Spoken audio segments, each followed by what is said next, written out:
سینه فراخه زړه دریاب لرمه سینه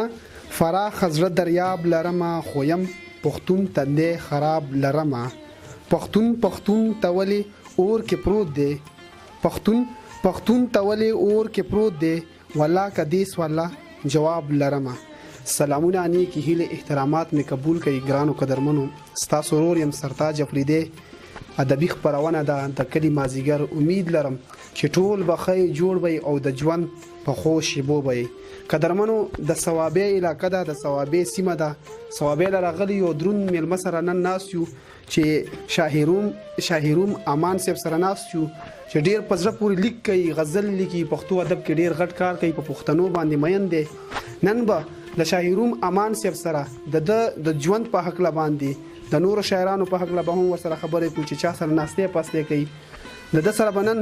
د ژوندۍ په حق لا باندې هم خبره کوي شاهروم امان صاحب د ټولو ناول خو تاسو ته په خپل پروګرام کې هر کله وایم ستړي مشه ډیر زیاته مننه کوم سرتاج افریدی تاسو د ټول ټیم او د کلی مازیګر چې کوم خبرونه ده او د وخت کې چې څوک هم مونږ ته ګوري یا تاسو خبرونه د کلی مازیګر ګوري نو غي ټولو ته ډیر سلامونه احترامات او تاسو ډیر مننه چې تاسو را لې مالم مینا راکړه عزت عمره کوي خوشحال خان خټکا بدرنو درنو پس پکا نو تاسو درانه یې تاسو ډیر زیاته مننه تاسو هم یو جهان مننه کوم چې دومره لند وخت کې دومره ټایم موږ لويستو شاهروم امان صاحب یو څو ته پوښتنه ضروری به کول غواړم دا راته چې تاسو ژوند څنګه روان دي یره جی ژوند خو زبدا وې مچ ډیر مصروفه دي او څنګه تاسو د ثوابای ذکر وکړو ثوابای سره زما تعلق ته خو ژوند زکومه په پیښور باندې اول تکي بلا ډیر مصروفیات دي سبق هم روان دي نو کریم روانه ده د میډیا حواله سره مصروفیات دي نو خو مصروف روان دي او سبب وایو ګرانه کا اسانه ده چا شعر را پیات شو چې سبب وایو ګرانه کا اسانه ده بس خو سلسله د ژوند روانه ده او بوت هسه ولاړه عینې ته ده ځان ته فکر وړي ده حیرانه ده نو ځان ته فکر وړي حیران دریان یو پکې خو خدا روانه ده سلسله ډیره خدا تاسو راته دا وایي چې تاسو مصروفیات دي کار روزګار داسې مصروفیات دي نو دا یاد دی چې تاسو ریډیو هم چلوي جی د ریډیو خبره تاسو وکړه نو ما تقریبا 15 کاله ریډیو دلبر ثوابای چې دلته کې FM 94 ریډیو دلبر ثوابای سره یو 15 کاله ما کار کړی دی دا غین علاوه به حیثیت د قربا او سکرپټ رائټر 3 کاله ما افغان ټي وي سره کار کړی دی د دې نه علاوه تقریبا اوس هم زلګیا امکار کوم به حیثیت نیوز کاسټر پاکستان ټلویزیون سره پی ټي وی نه پی ټي وی هوم او پی ټي وی نېشنل خبرونه کوم د دې نه علاوه یو 2 کاله ما کار کړی دی ریډیو پاکستان سره او پښتونخوا ریډیو سره زه موجوده وخت کې کار کوم تقریبا 2.5 کال وشو چلته نظم یو 2 خبرونه وی یو د بي وی یو د سور سار به وته وایو چټ وته انګلیش کې وای کنه نو دا خبرونه زما روان دي ډیره خدای شاهروم امان صاحب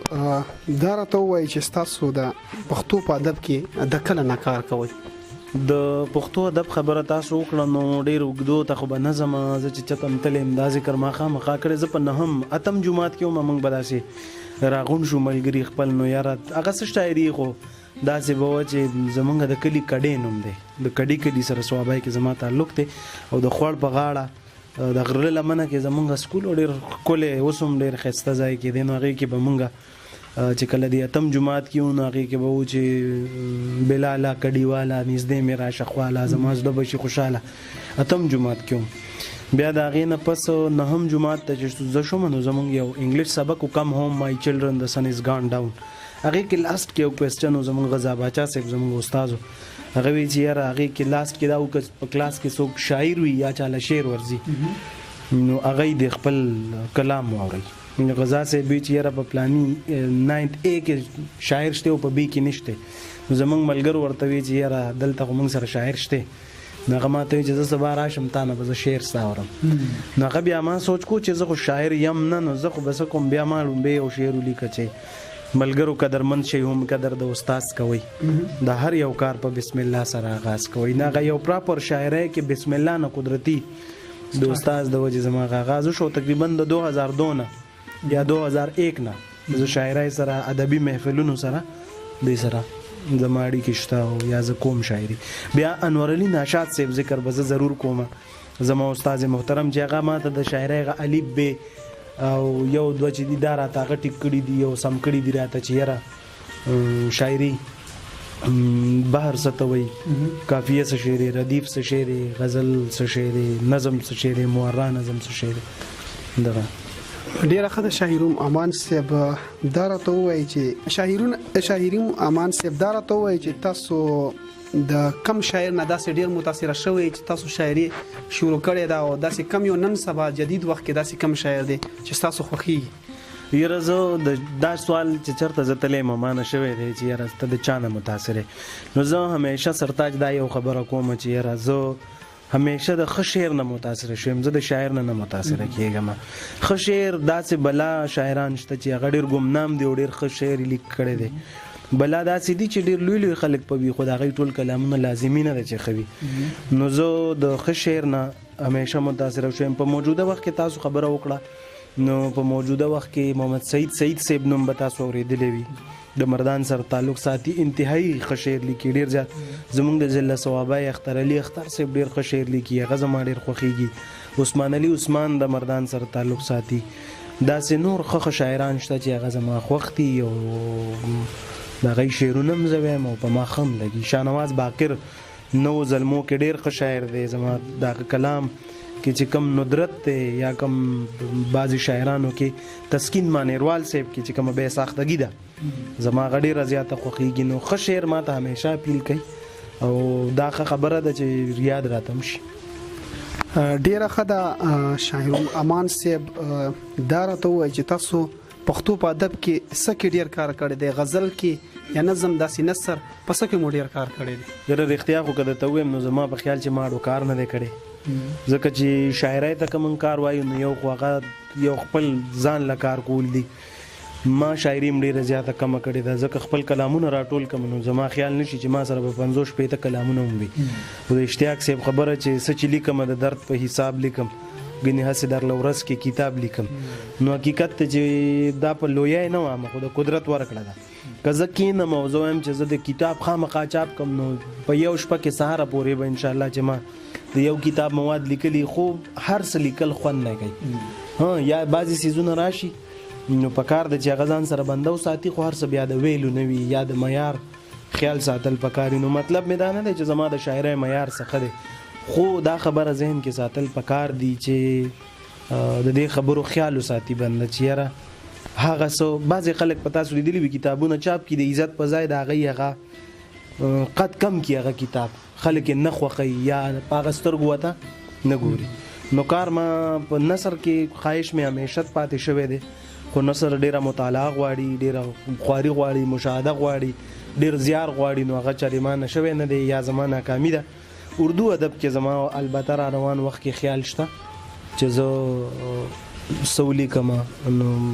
فلحال ما داسې څه خاص کار هم د غزل او د نظم خبره تاسو وکړه، نو نظم مې چېرته آزاد نظم مې نه دی لیکلی شوی، مورا نظم مې نه دی لیکلی شوی، یو څو نظمه مې لیکلي دي، عام طور بس دغه غزل مې لیکلی دی او سلوریزې مې ډېرې لیکلي دي. ډیره ښه ده شاعروم امان د اخري تپوس کول غواړم، داسې کم یو سندرغاړی دی جدید وخت کې چې ستاسو زړه غواړي چې یو غزل پې ریکارډ کړم او کم یو ډېر خوښیږي ستاسو؟ یاره زه به تاسو ته دا ووایم ډېره ښه پوښتنه مو کړه. زه خپل ځان تاسو ته ما افغان ټي وي سره 3 کاله ما په حیثیت د قربه کار وکړو، هغه به د انټرټینمنټ پروګرام و رنګ زما د خاورې په نوم باندې، اجرو ته به موږ تلو، هغې کې به سندرغاړي و، بیا خصوصا چې د اختر پروګرامونه به د وړوکي اختر، د لوی اختر، د جشن نوروز او د هیپي نیو ایئر چې کوم پروګرامونه به د نوي کال، نو هغې کې به غټ غټ شوګانې وي او دا ټول سندرغاړي سرفراز دي، خالد ملک شو، شوکت محمود شو، اشرف گلزار شو، بلا ښه سندرغاړي دا ټول به راتلل. خو زمانه چرې دا نه دي شوي چې یاره زه خپل غزل چاله ورکړم. زما دا سوچ دی چې رحمان بابا نشته چې هغه راپاسي چاته وایي چې یاره زما دا غزل خو راله ووایه، د هغه شاعرۍ کې زور شته او خلک خپله ضرورت د هغې ګڼي او وایي. د هغه 400 کاله وشو څه کم او زیات چې هغه نن نشته، خداغه کلام ویل کېږي. نو زه په دې یقین ساتم که زما شاعري خوي نو د تاده نه کار نه غستل پکار. بلا خلک داسې به تاسو لیدلی وي چې هغه د مشهورتیا په چکر کې د نوم کولو په چکر کې ډیر داسې کوششونه کوي چې یاره په دې به مشهور شم، په دې به مشهور شم، په دې. زه هم دغه حصار نه وتل پکار دي. په کار باندې خواري پکار ده، په معیار باندې خواري پکار ده چې یو کار کې ځای وي نو هغې له یو مقام راشي او هغه خپل ځای پیدا کړي. نو فلحال زما حقیقت دی داسې نه ده. زه انسان یم، هر شاعر خواهش لري چې یاره دا سندرغاړی دی زما کلام وایي، دا دی وایي، دا سندرغاړی دی وایي. خو زمانه چرې دا شوي نه دي. اعلان کې ظفر اقرار په سندرغاړو کې زما ډېر ښه ملګری دی، کمال عزیز زما ډېر ښه ملګری دی، شوکت محمود زما ډېر ښه ملګری دی، اشرف ګلزار زما ډېر زیات نږدې ملګری دی. دا ټول زما ښه ملګري دي. بلا پروګرامونو کې یو ځای پاتې شوي او یو ځای ناستې پاستې م کړي دي، خو چرې ما نه ویلې شوي دي او نه یقین مې شي چې چاته به ووایم چې یاره دا کلام دی زما یو دا دی ووایي. ډیره ښه ده شاهروم امان صاحب. تپوسونه شاهروم امان صاحب یو تپوس بل کول غواړم، ستاسو د کوالیفیکیشن په حق باندې را سره لږه خبره وکړئ. جی د سبق ما چې څومره ویلې دی نو ما د مزدورو سره ویلې. زما په ژوند کې ما بلا ډېرې سختې مزدورۍ دا لیدلې مې دي او شکر الحمدلله په نننۍ ورځ باندې هم دا ده چې مزدوري کومه، خو د هغې مزدورۍ نوعیتونه چې څه دي نو تاسو ته ما ووایي بدل دي. ما خپل ځاني تر لسمه پورې ریګولر سبق ویلی دی او د هغې نه پس چې دی نو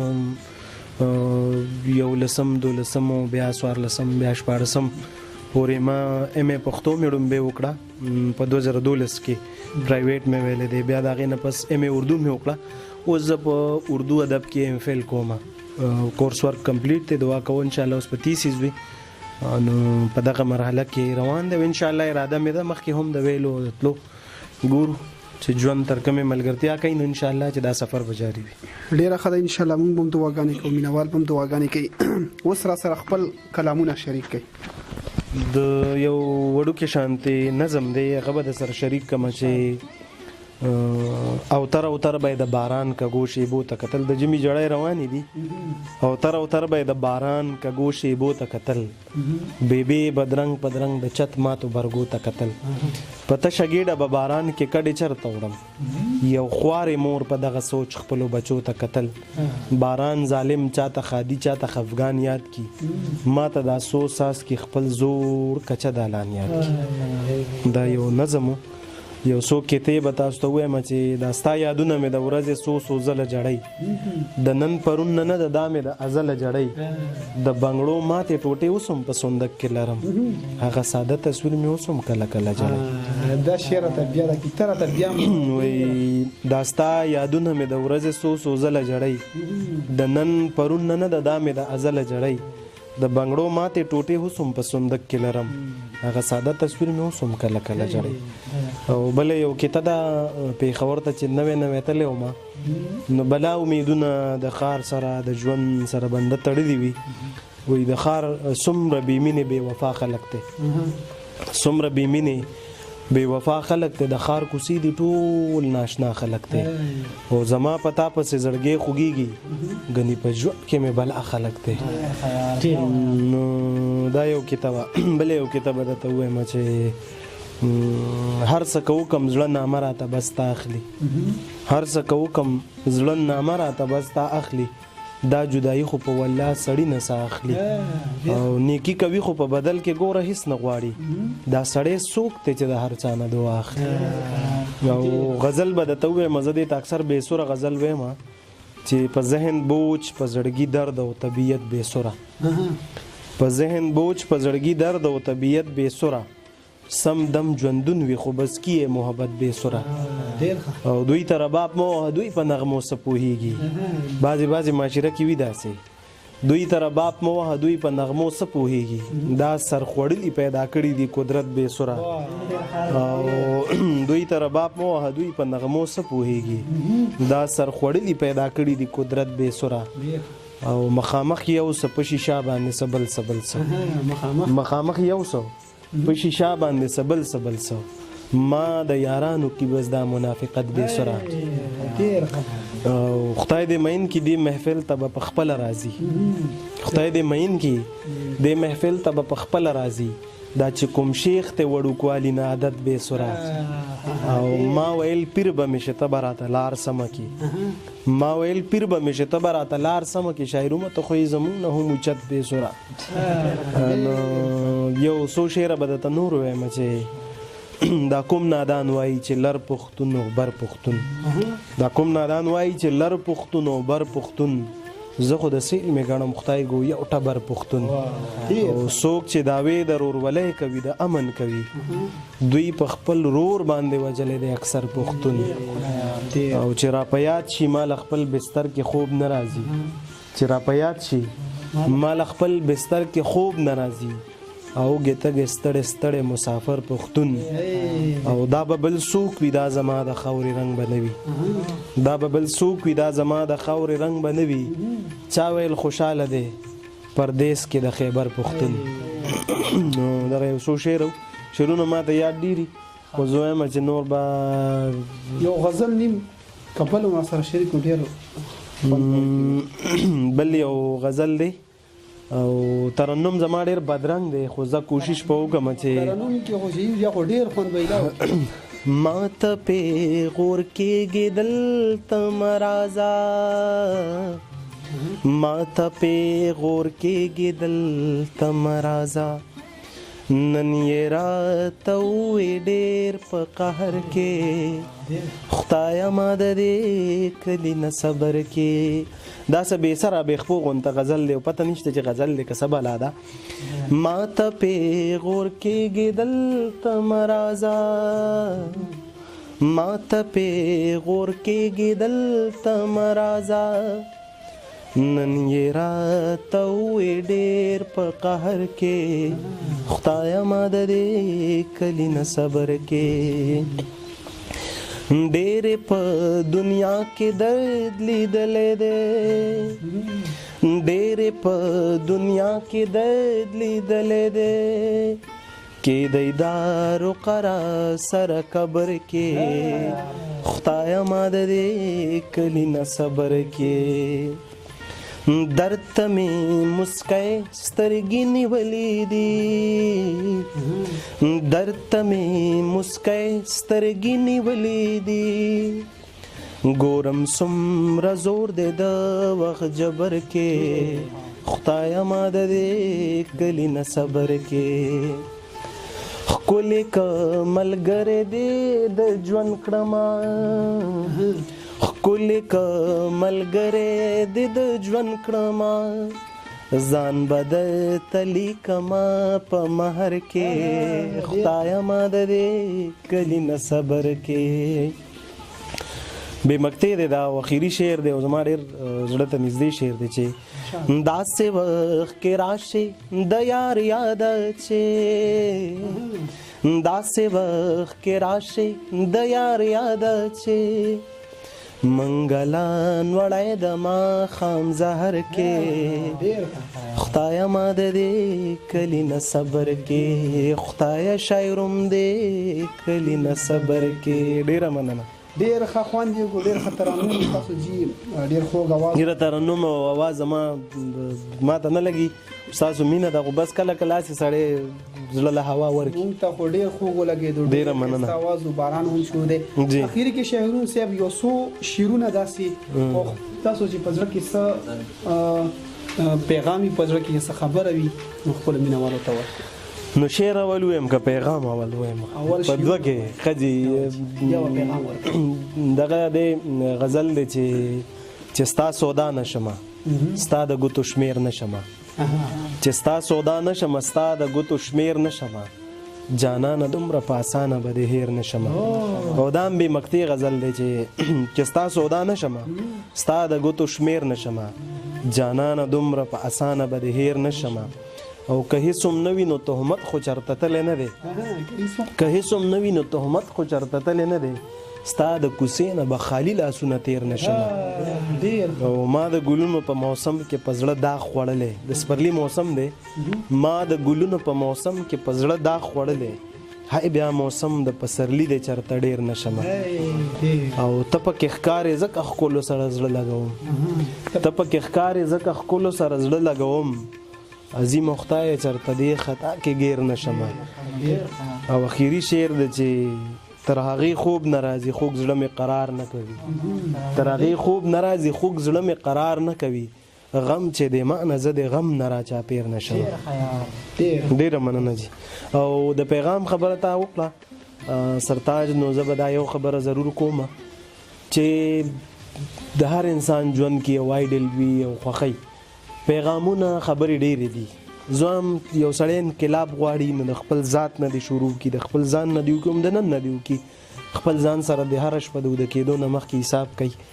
چې یاره زه کوم څه په کار څه دي او زه روان په کومه یم یو ټارګټ دې ځان ته کېدي نوي زلمو ته به خامخا ویم چې یو ګول دې ځان ته کېدي د هغې د اچیو کولو دپاره د صحیح لارې انتخاب وکړي او بیا دې انتک محنت وکړي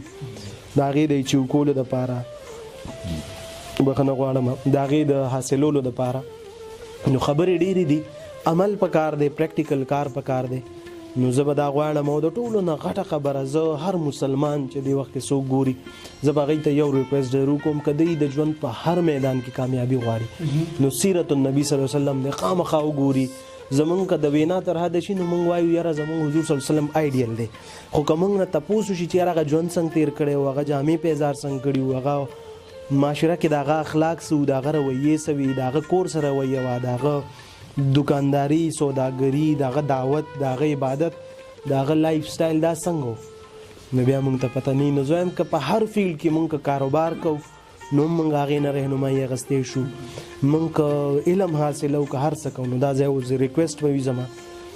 چې هغوی د سیرت النبي ضرور وګوري او نور خبرې بیا به ووایم چې ډېرې دي عمل پکار دی د انقلاب شروع د خپل ذات نه کېدی شي ډېره مننه کوم ستاسو ډیره مننه ستاسو شاهروم امان صاحب چې د ژوند یو څو لمحې موږ ته زموږ په نامه مونږ کړې قدرمنو دا زموږ سره شاهروم امان صاحب چې د ثوابې سره تعلق ساتي ډیر ښه شعر لیکي غزل لیکي الله دې وکړي چې دغه خپرونه ستاسو خوښه شي او دا شعرونه ستاسو خوښ شي او د کلي نمازیګر د اړخ نه د بلې مرکې پورې د لوی الله په امان باندې